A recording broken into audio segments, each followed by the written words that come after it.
Thank you for your story. From your story, it just brings on kind of a story of my own that I just want to talk about the absurdity of our healthcare system sometimes.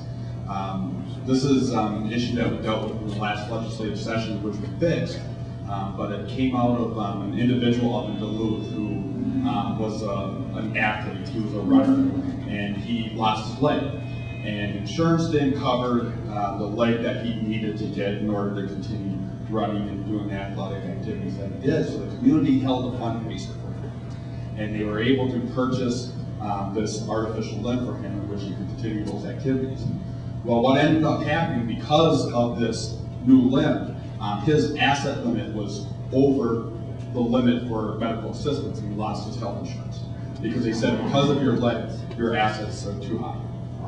It's ridiculous. The administration, the bureaucracy, the whole works involved in so many of our programs is burdensome and adds to the cost. But we were able to fix that one issue. But you know, it's from your stories and the anecdotes that we hear in the legislature that allows us to address those issues. So that's why it's so important for to have you here. But I just wanted to comment on that because it made me think of this story, and I think it kind of really brings home how the system is broken in so many ways.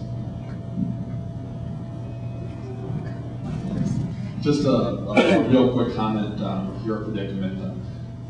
We've been working a lot with the healthcare issue down in the legislature, with Senator Marty, Senator Berglund, Representative Tom Huntley, the Healthcare Access Commission. And we need to change the way of thinking of how we approach healthcare.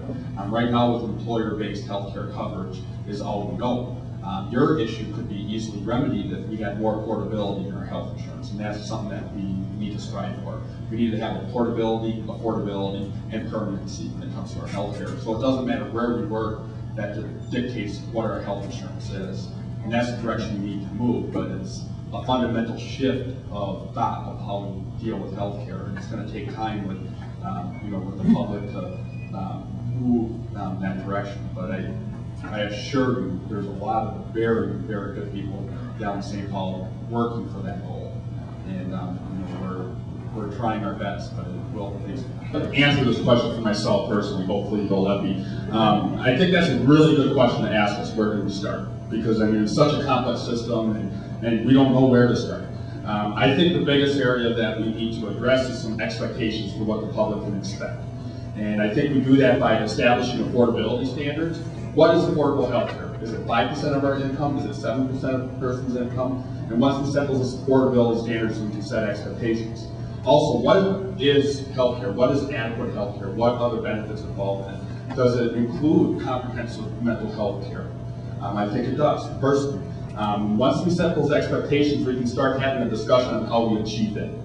But right now, without setting those expectations, I think the issue is so big that nobody knows where to start. And if we don't set expectations, we're going to have a muddled message to the politicians in which the message isn't going to be clear to them. We are moving down an area of crisis with an aging population.